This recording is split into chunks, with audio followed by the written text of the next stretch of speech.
마태복음은 누가 적었을까요?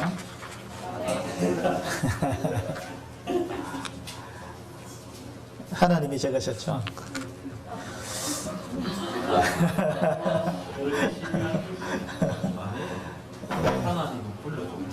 그러니까 물론 이제 마태의 손을 빌어서 그렇게 기록된 책이 마태복음입니다.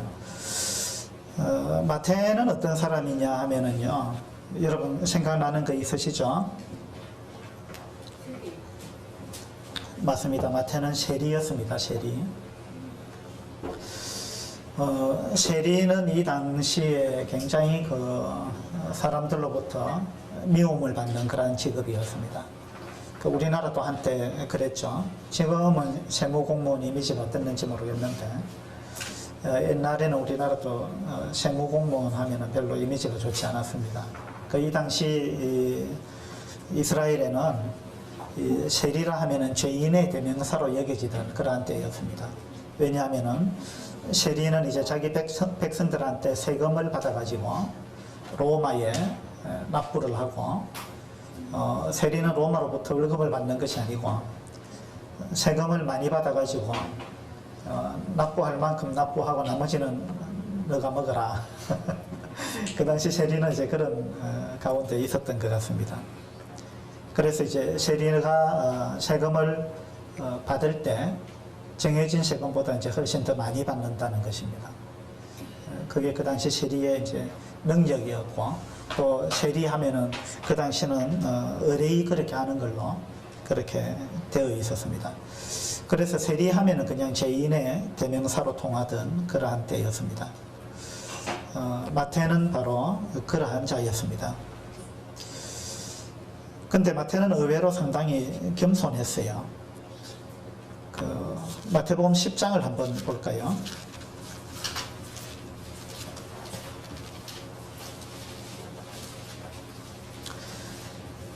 마태복음 10장 2절에 보시면, 마태가 이제 예수님의 12 제자 사도의 이름들을 좀 열거하고 있습니다.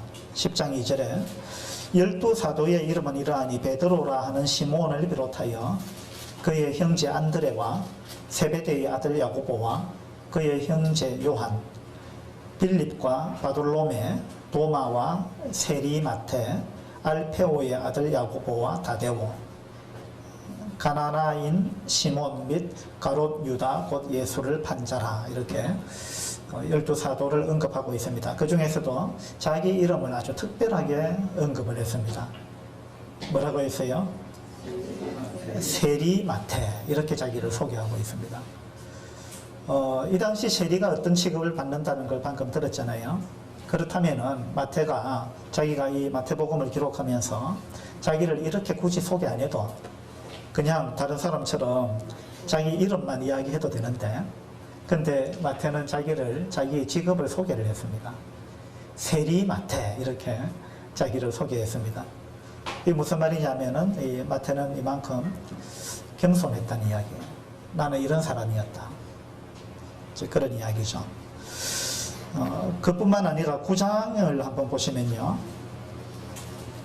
마태복음 9장 9절입니다. 예수께서 그곳을 떠나 지나가시다가 마테라 하는 사람이 세관에 앉아 있는 것을 보시고 이르시되 나를 따르라 하시니 일어나 따르니라. 예수께서 마태의 집에서 앉아 음식을 잡수실 때에 많은 세리와 죄인들이 와서 예수와 그의 제자들과 함께 앉았더니, 마태는 예수님이 나를 따르라 한마디 했는데 바로 따라갔습니다. 그런데 그렇게 해서 이제 자기 집에서 잔치를 베풀었습니다.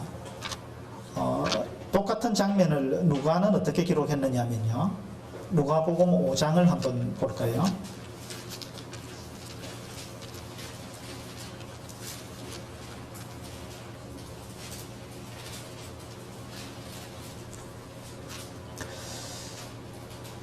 누가복음 5장 27절입니다.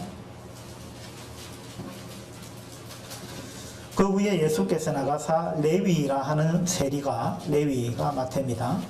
레위라 하는 세리가 세관에 앉아 있는 것을 보시고 나를 따르라 하시니 그가 모든 것을 버리고 일어나 따르니라. 레위가 예수를 위하여 자기 집에서 큰 잔치를 하니, 마태는 자기 집에서 음식을, 예수님과 함께 음식을 이제 먹었다, 뭐 이렇게 기록을 했는데, 이 장면을. 그런데 누가는 어떻게 기록했느냐 하면은, 레위가 예수를 위하여 자기 집에서 큰 잔치를 베풀었다, 이렇게 기록했습니다. 그러니까 굉장히 큰 잔치를 베푼 것 같아요. 나를 따르라 하니까 바로 따라갔는데, 여기 28절에 보니까 그가 모든 것을 버리고 일어나 따르니라 이랬죠. 모든 것을 버리고. 이 마태는 이런 사람이었어요. 세리가 비록 그 평판은 좋지 않은 직업이었지만 돈벌이 하는 데는 상당히 좋은 직업이었습니다. 그런데도 불구하고 마태는 예수님이 나를 따르라 한마디 했는데, 따라갔는데 모든 것을 버려두고 즉시 일어나가지고 모든 것을 버려두고 바로 따라갔습니다. 그리고 어떻게 했느냐면 예수님을 자기 집으로 모셔서 큰 잔치를 베풀었다는 거예요. 큰 잔치를 베풀었어요. 근데 누가는 이렇게 기록했는데 마태는 내가 이런 식으로 했다, 그리고 우리 집에서 큰 잔치를 베풀었다, 이런 식으로 마태는 소개 안 했다는 거예요. 그 마태는 자기에 관한 것은 아주 간소하게, 그러면서 겸손하게 이렇게 소개하고 있는 것을 보게 됩니다. 마태는 이 누가복음 말씀을 통해서 보게 될 때 마태의 삶의 특징은 참 단순했던 것 같아요. 나를 따르라 하니까 모든 것을 버리고 곧바로 일어나 따랐다.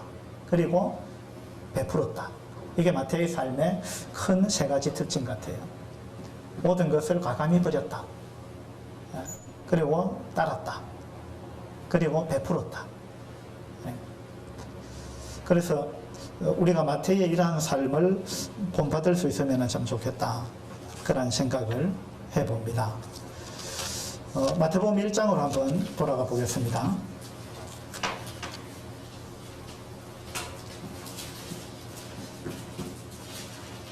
마태복음 1장 1절입니다. 아브라함과 다윗의 자손 예수 그리스도의 계보라. 자, 마태복음 1장은요, 여러분 잘 알다시피 계보로부터 시작합니다. 아브라함부터 해가지고, 아브라함이 이삭을 낳고, 이삭은 야곱을 낳고, 야곱은 유다와 그의 형제를 낳고, 또 누구를 낳고, 누구 낳고, 이렇게 해서 계보로 시작합니다. 이 성경에는 계보가 여러 군데 나오는데, 심지어 역대상 같은 경우는 계보가 장장 9장에 걸쳐서 나옵니다. 1장부터 9장까지 전부 그 계보예요, 계보. 그 읽을 때 하나님 도대체 이걸 왜 기록해놨는가? 그래서 역대상 가면은 1장부터 9장까지는 딱 건너뛰고 10장부터 읽는 분도 계실 거예요. 마태복음도 또 그렇게 하시는 분이 계실지 모르겠어요. 근데 성경에는 계보가 여러 군데 등장합니다. 그리고 유대인들은 이 계보를 굉장히 중요시합니다. 왜냐하면 유대인들은요, 어느 계보에 속했느냐에 따라서 하는 일이 달라집니다. 유다 지파에 속하지 않으면 왕이 될 수 없는 것이고, 레위 지파에 속하지 아니하면 제사장이 될 수 없는 것입니다. 그죠? 그래서 바벨론에서 돌아왔을 때도 그들이 어느 지파인지 이런 걸 다 따졌습니다. 이 계보가 굉장히 중요한 것입니다. 그래서 마태복음에서는 이런 이제 계보를 가지고 시작하는데, 이 계보의 특징 내지는 이 계보에서 이야기하고자 하는 핵심이 뭘까요? 뭐가 특징이고 여기서 중심 인물이 누구일까요? 네, 예수님이 중심 인물인데 또 한 사람이 있어요. 이 계보에서 정말 이야기하고자 하는 예수님 외에, 그렇죠, 다윗의 후손이다. 이 다윗이 이 계보의 어쩌면 핵심이에요. 다시 말해서 예수님이 누구의 자손이냐, 이런 이야기거든요. 예수님이 누구의 자손이냐. 이 족보에서 이야기하고자 하는 핵심은 예수님은 다윗의 자손이다. 다윗의 자손이다라는 걸 강조하고자 하는 겁니다. 그래서 1장 1절에 그렇게 시작하죠. 아브라함과 다윗의 자손 예수 그리스도의 계보다, 이렇게 시작합니다. 아브라함의 자손이고 다윗의 자손입니다. 아브라함은 이스라엘 민족의 조상입니다. 그리고 여기서 아브라함과 다윗을 특별히 두 사람을 언급한 이유가 있죠. 하나님은 구약 성경에서 계속해서 메시아를 보내줄 거다. 메시아를 보내줄 건데 이 메시아가 누구를 통해서 올 것이다 라는 걸 구약 성경에서 여러 차례 말씀하셨어요. 가장 먼저 말씀하신 것은 여자의 후손으로 올 것이다 라는 이야기였습니다. 창세기 3장에 나오죠. 여자의 후손으로 오실 거다. 그 다음에 이제 쭉 넘어가 보면은 하나님이 아브라함을 갈대아 우르에서 불러내시면서 너의 후손을 통해서 천하 만민이 복을 얻을 것이다 하면서 메시아가 바로 아브라함의 후손으로 올 거다. 이런 걸 하나님은 구약 성경에서 약속하셨습니다. 그리고 아브라함의 후손 중에서도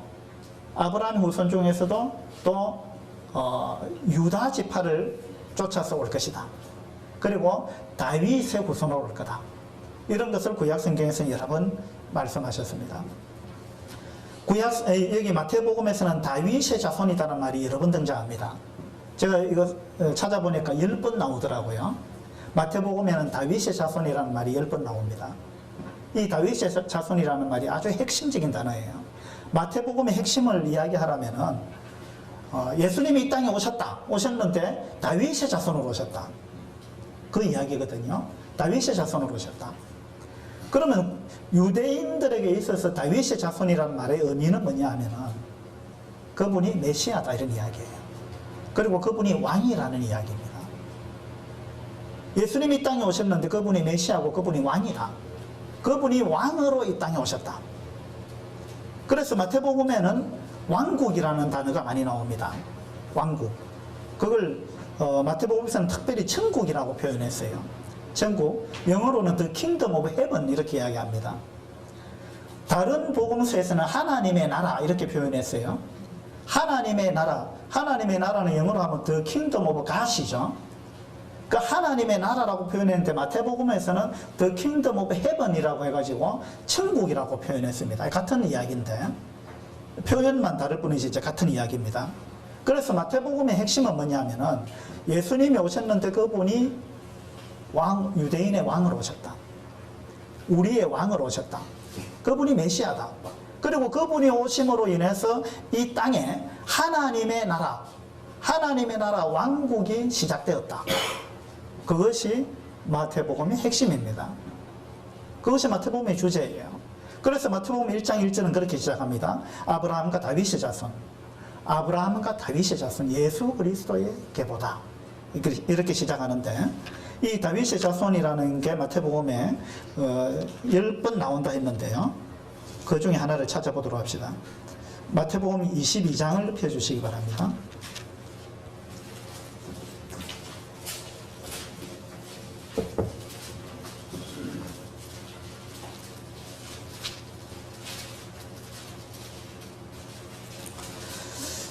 마태복음 22장 41절입니다.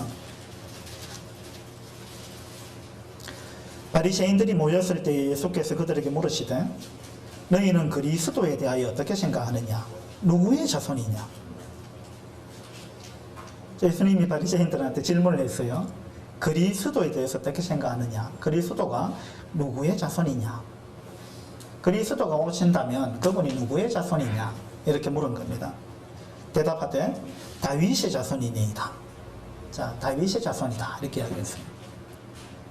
그러니까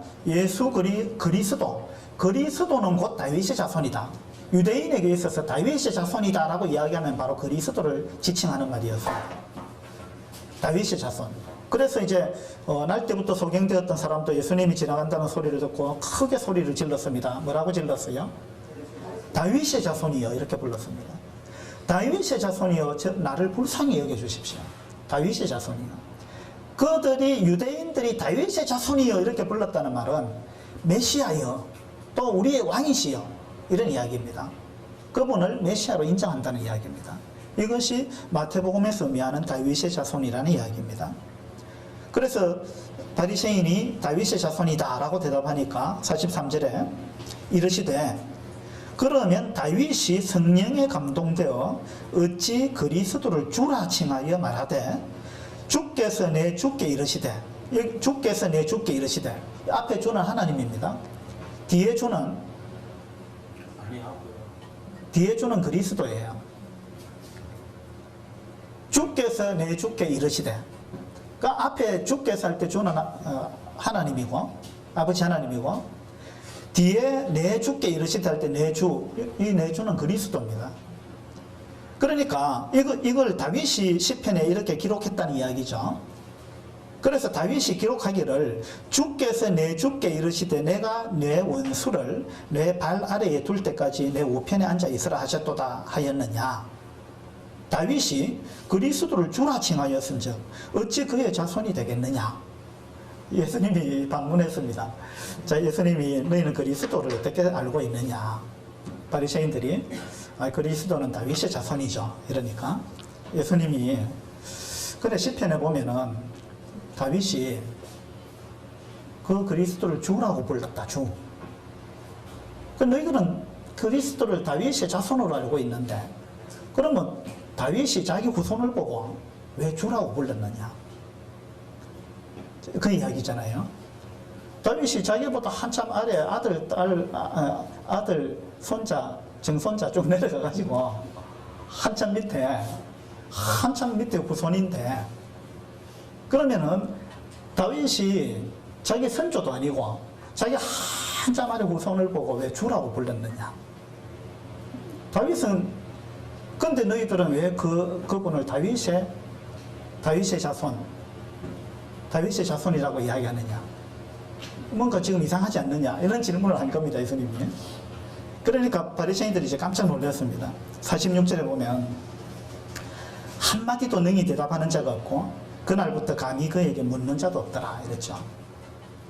그러니까 예수님이 지금 말씀하시는 게 다윗의 자손이라고 표현은 다윗의 자손이라고 하지만 사실 그분은 하나님이시다. 그 이야기죠. 다윗의 자손으로 왔지만 그분은 영원 전부터 계셨던 분이다. 라는 이야기를 하고 있는 거예요. 그러니까 마태복음에서 이야기하는 다윗의 자손이라는 말은 바로 그런 의미를 갖고 있습니다. 다윗의 자손은 바로 하나님이고 그분은 바로 메시아다. 이런 의미를 갖고 있는 것이 마태복음에서 이야기하고자 하는 이런 중요한 내용 중에 하나입니다. 마태복음 1장 1절로 다시 돌아가 보면요. 아브라함과 다윗의 자손 예수 그리스도의 계보다. 그 예수 그리스도는 아브라함과 다윗의 자손인데 이 말은 또 다르게 표현하자면은 구약에 예언된 대로 오신 그분이다. 예수님이 구약에 예언된 그분이다. 이런 의미를 갖고 있죠. 구약에 예언된 그분이다. 그리고 그분은 다윗의 자손이고 그분은 왕이시다. 왕이시다. 이 마태복음에서는 이걸 이제 굉장히 강조하고 있는 것입니다. 그분은 왕이시다. 그래서 이제 그 뒤에 나오는 계보를 쭉 보면은요, 이 계보는 크게 셋으로 나누어집니다. 2절부터 5절까지가 한 단락이고요. 아브라함으로부터 시작해가지고 다윗까지 이게 한 단락이고, 그 다음에 6절부터 11절까지가 또 한 단락입니다. 6절부터 11절까지 이것은 이제 다윗으로부터 시작해가지고 왕의 계보입니다. 그죠? 왕. 2절부터 5절까지는 아브라함으로부터 시작해가지고 다윗까지 왔는데 이렇게 해서 아브라함의 자손이 결국 왕족을 낳게 되었다. 그런 이야기죠. 다윗 가문의 기원에 대해서 이야기를 하고 있습니다. 그 다음에 6절부터 11절까지는 이렇게 해서 이제 왕족이 쭉 이어졌는데 다윗, 그 다음에 솔로몬이죠. 그 다음에 르호보암, 이 전부 왕의 이름입니다. 그 다음에 아비야, 아사, 유다의 왕들 이름이잖아요. 이렇게 해서 이제 왕의 가문이 쭉 형성돼 갔는데 이 왕의 가문이 이렇게 해서 흥왕하다가 이제 바벨론으로 잡혀가는 걸로 11절에 바벨론으로 잡혀가는 걸로 끝납니다. 이렇게 해서 다윗 왕의 가문이 쭉 흥왕해 가다가 나중에는 이 쇠퇴해 가는 이러한 부분을 6절부터 11절까지 보여주고 있습니다. 그 다음에 12절부터 16절까지는 이제 바벨론 포로로 잡혀가고 난 이후부터 이제 예수님이 오시기까지의 그 과정입니다. 이걸 통틀어서 한 2000년 되거든요. 아브라함 때부터니까. 그러니까 한 2000년의 역사를 이 계보를 통해서 쭉 이야기를 해주고 있는데 이 2000년의 역사를 통해서 여기서 중심 인물은 다윗이죠. 그래서 다윗이 어떻게 해서 아브라함의 후손으로 태어났고 다윗이 왕이 되었고 그렇게 해서 이제 왕의 가문이 어떻게 형성돼서 쭉 흥왕해 가다가 어떻게 세잔해졌고, 그 다음에 바벨론을 가면서 이 왕의 가문이 끝나버렸다. 바벨론을 끌려가면서 이제 뭡니까? 이게 주권이 박탈돼 버렸잖아요. 그 더 이상 유다의 왕이 없어져 버렸습니다. 왕권이 상실돼 버렸어요. 왕권이 소멸돼 버렸습니다. 그런데 구약 성경에서는 다윗의 왕위가 영원하리라고 말씀하셨잖아요. 다윗의 왕위가 영원하리라. 그것이 사무엘하 7장에 나오는 이 다윗한테 하나님이 약속한 언약입니다. 거기 보면은 다윗의 자손이 그 왕위가 영원할 거다 라고 약속했습니다. 그러니까 유대인들은 그 약속을 계속 붙들고 있는 것입니다. 지금 우리가 몰락해가지고 이런 상황 가운데 있지만, 우리가 지금 로마의 지배를 받고 있지만, 우리의 실제적인 왕이 없지만, 그러나 하나님은 우리한테 왕을 약속하셨고 그 왕위가 영원할 것이라고 하나님은 구약 성경에서 약속하셨다는 거예요. 그래서 그 왕을 기다리고 있는 것입니다. 그 왕을 기다리고 있는데, 그런데 이 족보의 끝에 가보니까 진짜 왕이 이제 나셨다는 이야기입니다. 진짜 왕이 이제 오셨다. 근데 그 왕이 바로 예수님이라는 거예요. 그래서 그 왕권이 지금 회복돼 가지고 지금 하나님의 왕국이 시작됐다는 이야기예요. 하나님의 왕국이. 그런데 유대인들은 어떤 왕을 기다렸느냐 하면 지금 이런 왕을 기다린 게 아니에요. 유대인들은 무슨 왕을 기다렸어요? 유대인들은 정치적인 왕을 원했습니다. 그죠? 지금 우리가 로마의 지배를 받고 있는데 하나님이 약속하신 그 왕이 오신다면 와가지고 실제적으로 정치적인 왕이 되어가지고 우리를 로마의 속국에서 해방시켜가지고 그렇게 우리를 통치해 주기를 원했습니다. 그게 유대인들이 바랬던 메시아였습니다. 그런데 하나님은 생각이 좀 달랐어요. 하나님은 왕을 보내주시긴 보내주시는데 너희들이 생각하는 거하고는 좀 다르다. 무슨 말이냐면 왕을 내가 보내주는데 그 왕이 여러분의 어떤 영적인 왕이 될 거다. 그리고 그분이 나중에는 실제적인 왕이 될 거다. 실제적인 왕. 실제로 이 땅을 통치하는, 다스리는 그런 왕이 될 건데 그건 나중 이야기고, 지금은 너희들의 영적인 왕으로 예수님이 이 땅에 오셨다는 것입니다. 그런데 유대인들은 이걸 받아들이지 못했습니다. 그래서 유대인들은 예수님을 십자가에 못 박아 죽였습니다. 예수님을 왕으로 인정 안 했다는 이야기예요. 그런데 이제 예수님이 왕으로 오셨는데 이제 유대인들은 이걸 거부했습니다. 이걸 어떤 물길로 치자면은 이 왕의 물길이 이렇게 쭉 흘러와가지고 사실은 예수님께 딱 와가지고 진짜 왕이, 영원한 왕이 오셨는데 유대인들은 이걸 딱 가로막아 버렸습니다. 이게 어떤 댐으로 물길을 막은 것처럼 딱 가로막아 버렸어요. 그 댐으로 물을 가로막으면 그 댐 안에 있는 물이 어떻게 됩니까? 썩는다. 또 이 물이 결국 어디로 갑니까? 네, 그 옆에 배수로가 있어요. 댐에 항상 옆에 배수로가 있죠. 그래서 이제 댐으로 막았는데 그 옆에 배수로를 통해서 물이 흘러가고 있는 거예요. 그래서 이렇게 유대인들은 이 댐처럼 이렇게 막아버렸고 예수님을 왕으로 받아들이지 않고 거부해버렸는데, 그게 마태복음에 이제 중요한 부분이에요. 그 부분이 막아버렸는데 이 물이 그 옆에 배수로를 흘러가지고 지금 어딘가로 흘러가고 있다는 겁니다. 이 왕권이 흘러가고 있는데 유대인들은 이걸 거부했는데 누군가는 이걸 받아들였다는 거예요. 누가 받아들였습니까? 이방인들이. 그것이 교회입니다. 그래서 우리는 예수님을 왕으로 인정한 사람들입니다. 맞습니까? 네. 여러분은 예수님을 왕으로 인정하고 계십니까? 예수님이 여러분의 삶 가운데 왕이 되어 있느냐 이 말이에요. 다시 말해서 예수님이 여러분을 정말 통치하고 있느냐라는 이야기입니다. 왕이다라는 말은 통치권이 있다는 이야기고, 내가 어떤 사람을 왕으로, 나의 왕으로 인정했다는 말은 내가 그분의 통치를 인정하고 통치 아래에 들어가서 그분의 통치를 내가 받겠다는 이야기입니다. 그분의 통치에 내가 순종하겠다는 이야기예요. 그래서 마태복음에서 이야기하고자 하는 것은 뭐냐면은 왕이 오셨다. 진짜 왕이 오셨다. 그리고 그분의 이제 왕국이 시작됐다.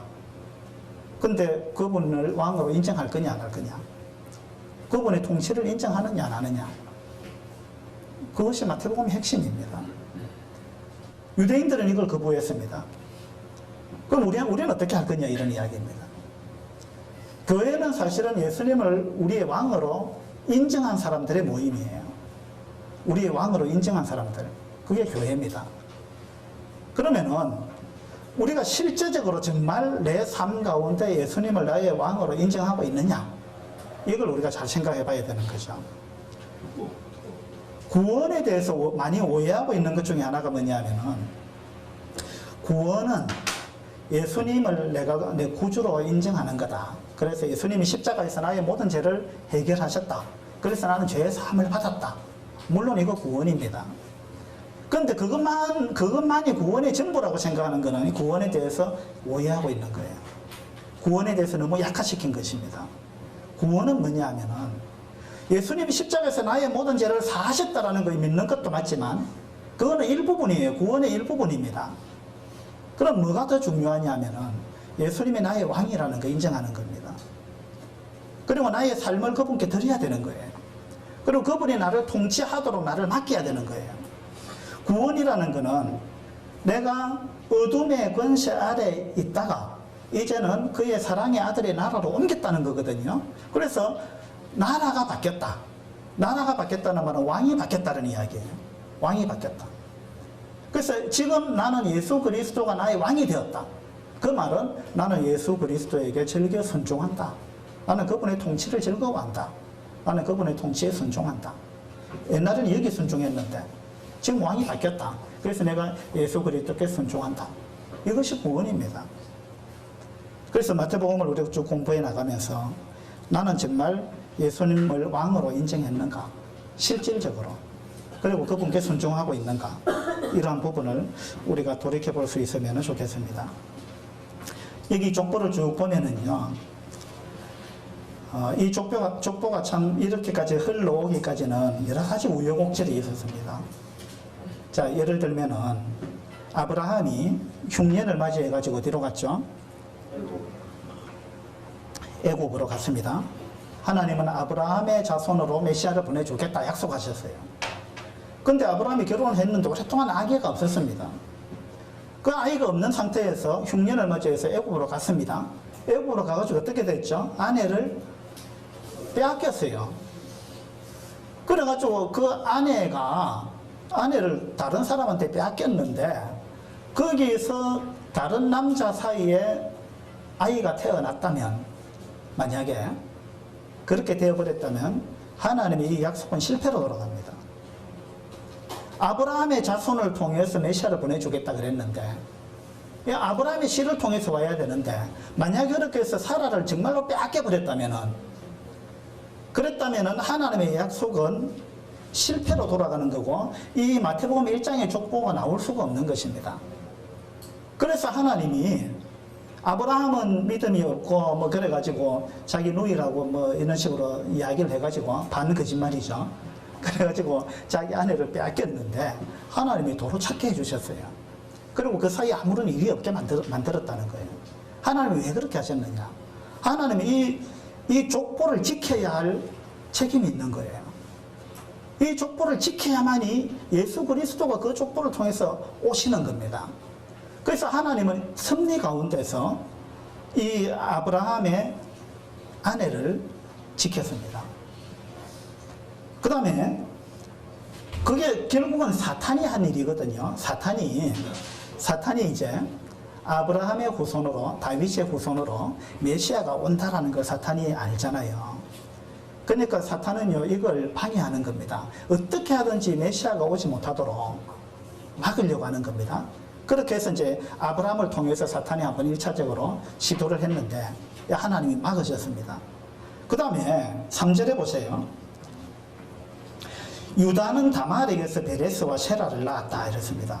이렇게 해서 이제 아브라함에게서 유다까지 왔고 유다에서 베레스로 넘어가가지고 베레스는 이제 헤스론을 낳고 뭐 이런 식으로 해서 다윗까지 내려가죠.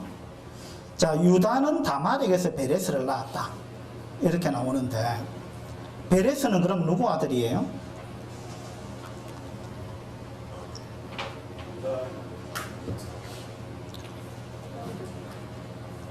베레스는 유다의 아들이기도 하고 손자이기도 하고 이렇습니다. 애매하죠. 그러니까 여기서 또 한 번 이 족보가 끝날 뻔했습니다. 사실은요. 메시아는 아브라함을 통해서 그 다음에 유다를 통해서 오게 돼 있는데 이게 하나님의 약속인데, 그죠? 근데 유다의 아들이 세 명이 있었는데 그 중에 첫 아들이 엘이잖아요. 그래서 엘이 결혼을 했는데 엘이 하나님 앞에 무슨 악한 짓을 했는지 모르지만 그 행위가 악해가지고 하나님이 엘을 죽여버렸습니다. 자식 없이. 그 엘의 아내가 다말이었잖아요. 그래가지고 그때는 형사치수제가 있었기 때문에 이 형이 죽으면 동생이 그 형수하고 결혼을 해야 돼요. 그래갖고 자식을 낳아줘야 되거든요. 그래가지고 이제 유다의 둘째 아들이 오난입니다. 오난. 우리 창세기에서 공부했잖아요. 그래서 유다가 오난을 보고 네가 형수한테 들어가서 결혼해라. 그래갖고 자녀를 낳아라. 했는데 오난이요. 이 자식 낳으면은 아들 낳으면 자기 아들 안 되거든요. 형의 아들이 되거든요. 그 재산 뺏기잖아요. 그 오난이 계산해 보니까 이거 손해거든. 그러니까 오난이 어떻게 했어요? 땅에다가 설정했습니다. 그러니까 체외 사정을 했다는 이야기죠. 아들 안 낳아주겠다는 이야기입니다. 그러니까 하나님이 그 행위를 악하게 보셨습니다. 이건 굉장히 악한 겁니다. 왜냐하면은 이 사탄한테 지금 속고 있는 겁니다. 오난이 사탄의 계략에 놀아나고 있는 거예요. 뭐냐면 이 메시아의 계보를 지금 사탄이 끊고자 하는 겁니다. 끊고자 하는데 오난은 그것도 모르고 사탄의 속셈도 모르고 거기 그냥 놀아나고 있는 거예요. 그러니까 하나님 볼 때는 굉장히 악한 거죠, 이거. 그렇게 해서 오난도 죽었습니다. 그러면 이제 그 오난의 동생을 또 줘야 되는데 유다가 이제 아이고 이 여자가 완전 남자 잡아먹는 여자네 이래가지고 우리 셋째도 주면 셋째도 죽겠다. 그래서 이제 안 주잖아요. 유다도 지금 이 사탄의 계략이 지금 놀아나고 있는 거예요. 그렇게 해가지고 이 족보가 거기서 끝나버릴 뻔했는데 이 놀라운 방법으로 유다가 다말이 자기 며느리인 줄 모르고 그 관계를 해가지고 애를 낳았잖아요. 이렇게 해서 이 족보가 이어져 갑니다. 이게 참 놀라운 섭리입니다. 이런 걸 두고 이제 하나님이 섭리라고 이야기하는 거죠. 하나님은 이 족보를 이렇게 해서 지켜왔습니다. 그 다음에 그것뿐만 아니라 8절에 보면요. 아사는 여호사밧을 낳고, 자, 왕들의 이름입니다. 여호사밧은 요람을 낳고, 요람은 우시아를 낳고 이랬는데, 사실은 요람이 우시아를 낳은 건 아닙니다. 요람에서부터 우시아까지 가려면 한 4대를 거쳐가야 되는데, 그 사이에 다른 왕들이 있었습니다. 그죠? 근데 여기서 그냥 그 몇 사람의 왕을 생략했습니다. 요람은 우시아를 낳았다 이랬는데, 이 사이에 몇몇 왕들이 있는데, 그 중에 한 왕이 아달랴도 있고, 요시아도 있고 이렇습니다. 이때도 엄청난 일이 있었는데 열왕기하 11장을 한번 보도록 합시다. 열왕기하 11장입니다.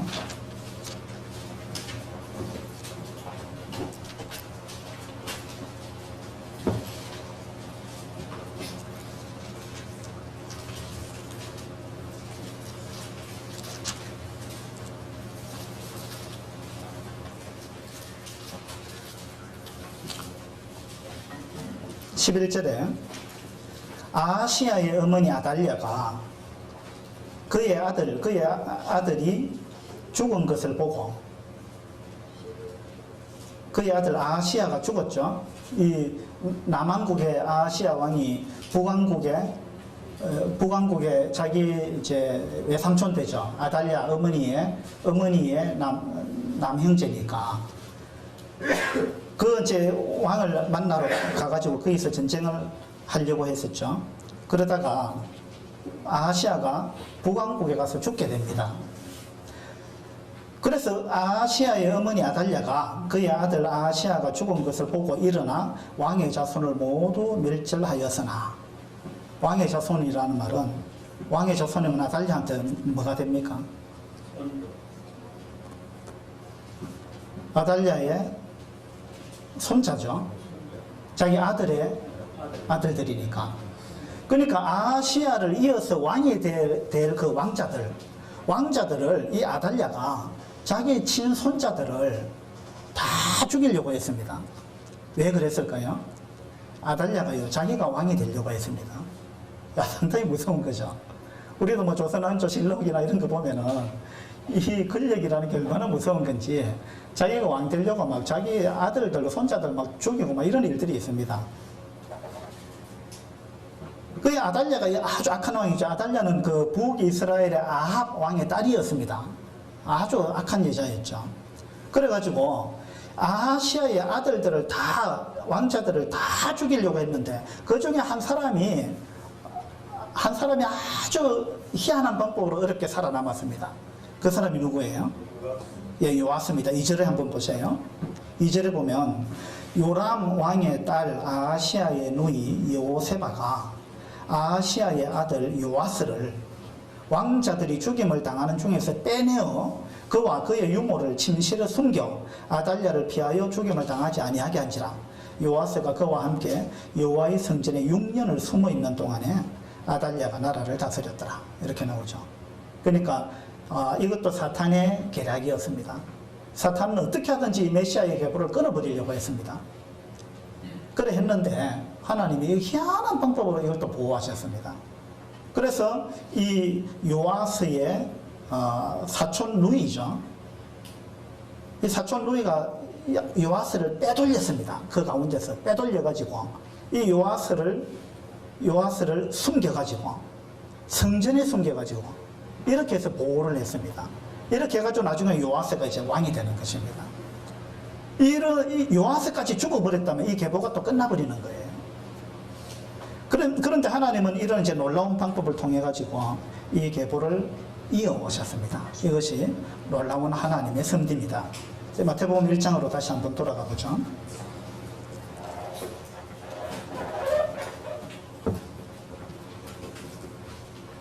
그래서 우리는 마태복음 1장의 이 계보를 통해서 이제 볼 수 있는 게 뭐냐면, 하나님은 역사 가운데 하나님은 주권적으로 무언가를 하고 계신다는 거예요.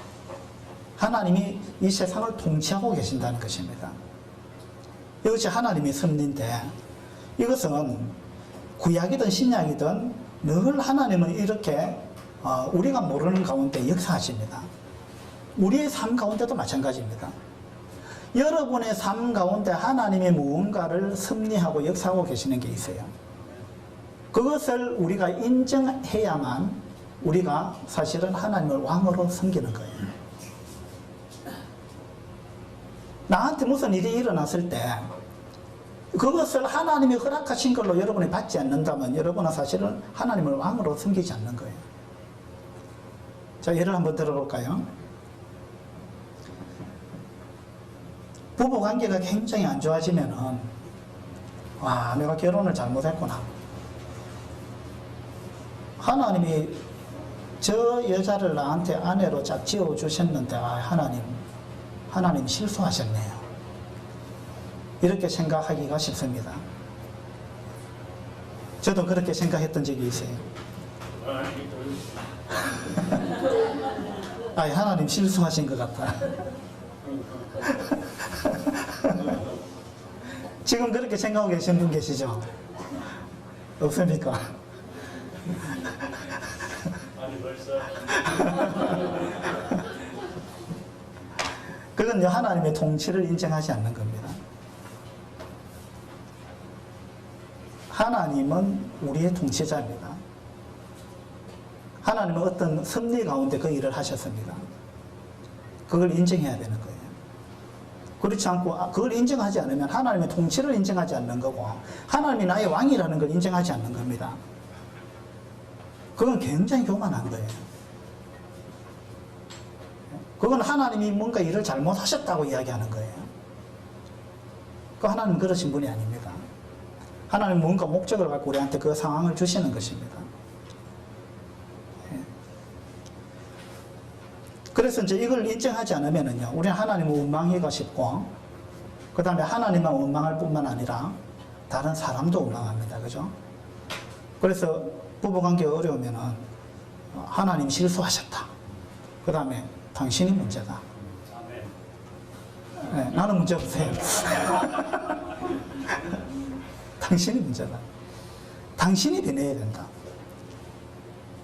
이거 하나님이 왕이라는 걸 인정 안 하는 겁니다. 하나님이 나한테 그 상황을 허락하신 것은 하나님이 나를 변화시키려고 하신 거예요. 이거 물론 각자가 그렇게 생각해야 돼요. 나는 나대로 그렇게 생각하고 나의 배우자는 내 배우자대로 그렇게 생각해야 돼요. 그리고 하나님이 우리의 결혼을 허락하신 것을 받아들여야 되는 거예요. 하나님이 짝지어 주신 겁니다. 믿습니까?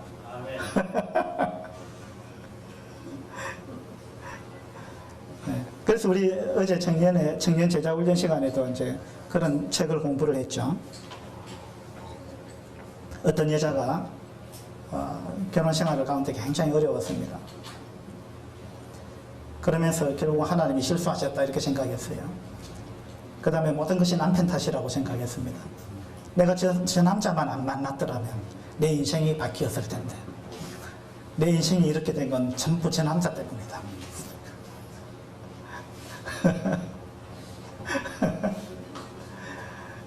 근데 이 사람이 어느 날 변했습니다.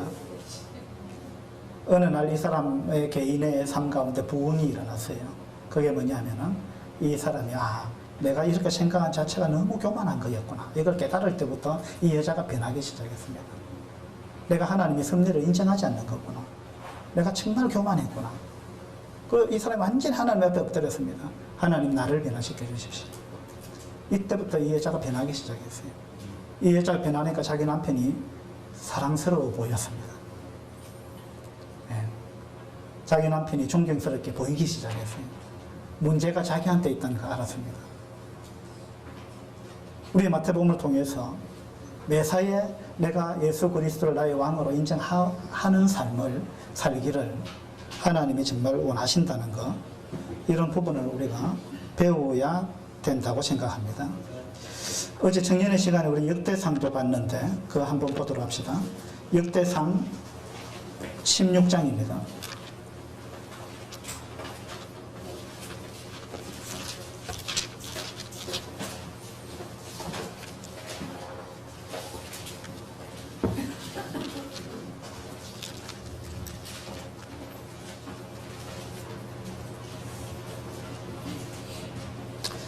역대상 16장 31절입니다.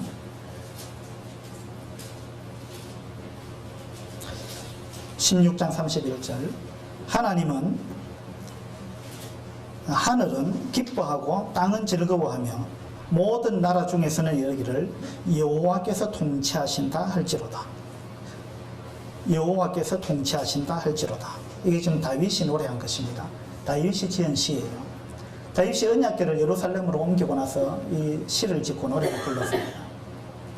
여호와께서 통치하신다 할지로다.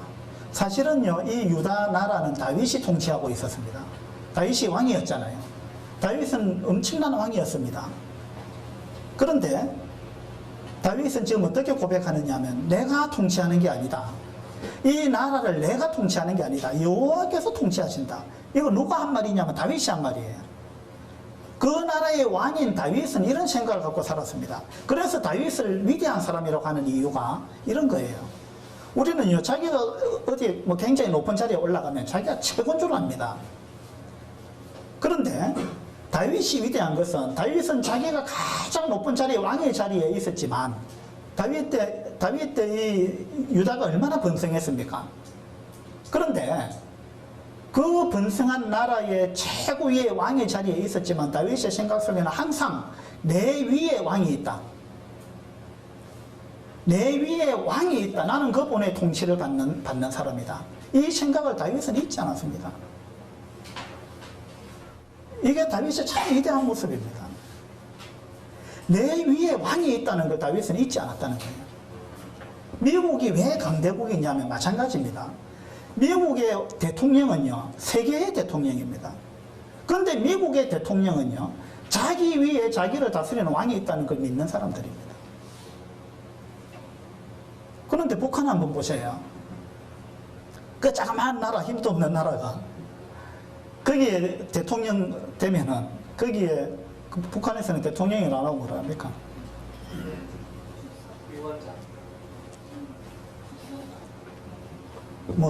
국방위원장이라고도 했고, 그 다음에 그 전에 수령이라고 했죠.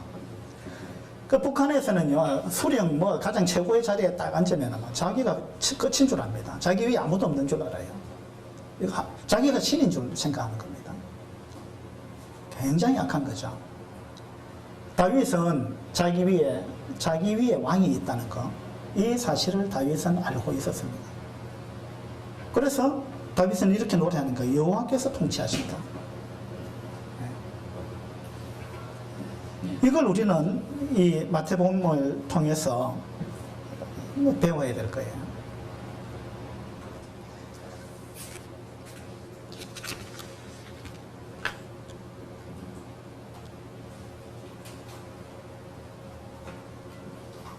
마태복음 1장으로 다시 한번 돌아가 봅시다.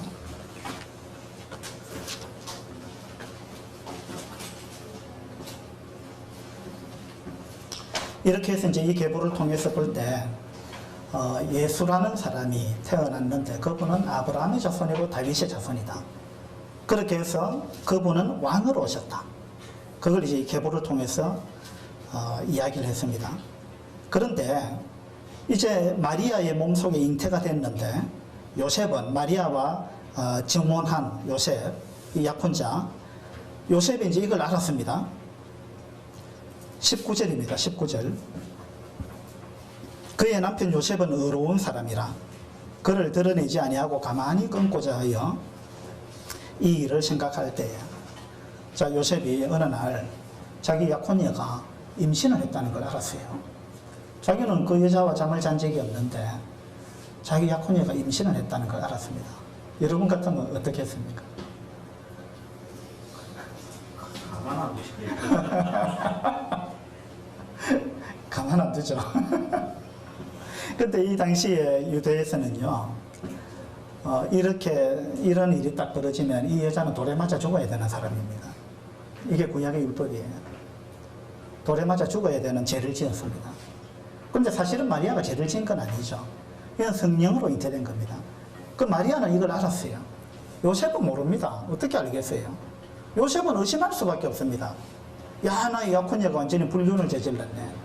이렇게 의심할 수밖에 없어요. 근데 이 요셉은 대단한 사람이었어요. 19절에 보니까 그의 남편 요셉은 의로운 사람이다 이랬습니다. 왜 의로운 사람이냐 하면 19절 후반절에 보면 그를 드러내지 아니하고 가만히 끊고자 하여 이랬죠. 이것을 드러내지 않고 가만히 끊고자 조용히 해결하고자 했다는 거. 가만히 끊고자 했다 이 말은 그냥 약혼을 파혼하겠다는 이야기거든요. 그 파혼은 하는데 요셉의 생각이 이런 거예요. 이걸 내가 사람들한테 알리지는 않겠다는 이야기예요. 그리고 마리아를 내가 고소하지는 않겠다. 그리고 마리아를 돌에 맞아 죽도록 내가 그렇게 하지는 않겠다. 그냥 조용히 헤어지자. 이게 이제 요셉의 생각입니다. 조용히 헤어지자. 조용히 헤어지자라는 생각을 가졌는데 그 생각을 갖고 있는 요셉을 하나님은 의로운 사람이다 이렇게 이야기하는 거예요. 우리는요 상대방이 뭔가를 잘못하면 이걸 완전히 까발려가지고 그죠?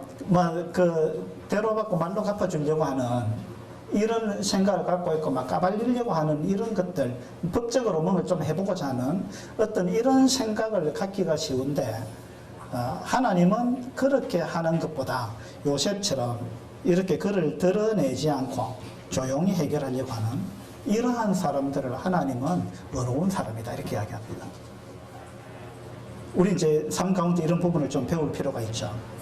이렇게 이제 생각하고 있는데 20절에 보세요. 이 일을 생각할 때 주의 사자가 현몽하여 이르되 다윗의 자손 요셉아, 다윗의 자손 요셉아. 야, 이건 대단한 명칭입니다. 다윗의 자손하면 예수님인데 지금 여기서는 요셉을 보고 주의 천사가 나타나가지고 다윗의 자손 요셉아 이렇게 불렀습니다. 요셉을 보고 다윗의 자손 요셉아 이랬단 말이에요. 이건 굉장히 의미가 있는 이야기입니다. 이 마태복음에 다윗의 자손이라는 말이 10번 나오는데 그 중에 9번은 예수님을 지칭한 이야기입니다. 유독 한 번 이 구절에서 요셉을 보고 주의 천사가 다윗의 자손 요셉아 이렇게 이야기했어요. 이건 뭐냐면은 너가 지금 어떤 위치에 있는지를 네가 생각해야 된다. 네가 지금 사탄의 게임에 속아 넘어가서는 안 된다. 이런 걸 일깨워주고 있는 거예요. 너가 어떤 위치에 있는지 아느냐. 너는 지금 다윗의 자손이다. 그리고 진짜 다윗의 자손이 너를 통해서 올 건데 네가 지금 이 위치상에 있다. 이 통로상에 있는데 너의 책임이 막중하다. 네 위치가 뭔지를 잘 생각해야 된다. 네가 섣불리 행동해서는 안 된다. 이것은 하나님의 섭리에 의해서 일이 되어지는 거다. 이런 부분을 지금 가르쳐 주는 거예요. 에스라가 역대상을 기록하면서 족보를 9장까지 기록했다 그랬잖아요. 그때도 마찬가지입니다. 바벨론 포로에서 돌아와서 기록한 게 역대상인데 열왕기서는 바벨론 포로 잡혀가고 난 직후에 기록된 거고 역대기는 포로에서 돌아오고 난 다음에 기록된 거예요. 역대기를 기록한 목적이 있습니다. 뭐냐면은 그들이 바벨론 포로에서 돌아와가지고 강대국들 사이에서 정말 초라한 모습으로 한 5만 명 돌아와가지고 힘없이 그렇게 핍박을 받고 있는데 그들이 축 처져 있는데 그때 에스라가 돌아와가지고 너희가 왜 처져 있느냐? 처져 있을 이유가 없다. 왜냐하면 이 족보를 봐라. 우리는 다윗의 자손이지 않느냐? 우리를 통해서 메시아가 올 거다. 그러니까 우리가 어떻게 해야 되겠느냐? 우리는 엄청난 존재다. 우리는 다윗의 자손이고 돌아온 너희들을 통해서 메시아가 올 거다. 너희가 짓는 이 성전이 초라해 보이지만 이 성전에 메시아가 올 거다. 그러니까 너희들 기죽으면 안 된다. 기죽을 이유가 없다. 힘을 내야 된다. 당당해야 된다. 자부심을 가져야 된다. 이런 걸 가르쳐주기 위해서 역대상의 족보를 기록했습니다. 이 마태복음 1장의 족보가 역대상의 족보하고 연결되거든요. 비슷한 의미를 갖고 있어요. 그러면서 지금 주의 천사가 요셉한테 와가지고 다윗의 자손 요셉아 이렇게 이야기한 것은 네 잘 생각해라. 네 위치가 뭔지 아느냐. 하나님이 너를 얼마나 중요하게 보는지 아느냐. 너를 통해서 메시아가 올 거다. 그러니까 다윗의 자손 요셉아 이렇게 부르면서 내 아내 마리아 데려오기를 무서워하지 말라. 그에게 잉태된 자는 성령으로 된 것이다. 이렇게 가르쳐 줬습니다. 요셉이 이걸 그대로 받아들였습니다. 이게 뭐냐면은 요셉이 하나님의 통치에 순복했다는 이야기입니다. 마리아도 마찬가지입니다. 마리아가 전년대 자기 약혼한 남자가 있는데 아직 결혼도 안 했는데 근데 천사가 와가지고 네가 아기를 가질 거다. 그 아기 이름을 예수로 하라. 뭐 이랬단 말이에요. 마리아가 암담한 겁니다. 생각해 보세요. 여러분 결혼하기 전인데 네 지금 뱃속에 아기가 생길 거다. 결혼도 안 했는데 얼마나 황당한 이야기예요. 그런데 마리아한테 와서 그 천사가 동거하기 전인데 성령으로 잉태된 것이다 하고 이제 이야기를 했단 말이에요. 그 마리아가 이것이 하나님의 뜻이구나 하고 받아들였습니다. 이게 뭐냐면은 하나님이 왕이시다 라는 걸 마리아도 순종했고 그 통치에 그대로 순종했다는 겁니다. 요셉도 마찬가지입니다. 다윗도 마찬가지였어요. 이 마태복음을 통해서 지금 누가 왕이냐 그리고 우리는 왕 앞에서 어떻게 해야 되느냐 이런 부분을 지금 보여주고 있습니다. 그래서 우리 마태복음 앞으로 이제 공부를 해 나가게 되는데 이런 걸 보면서 나는 하나님께 얼마나 순종하고 있느냐. 하나님의 통치에, 매사에, 하나님이 허락하신 일, 하나님의 섭리 가운데서 나는 하나님의 통치에 내가 얼마나 순종하고 있는가. 이런 부분들을 우리가 한번 돌아볼 수 있으면 좋겠습니다. 네, 기도하겠습니다.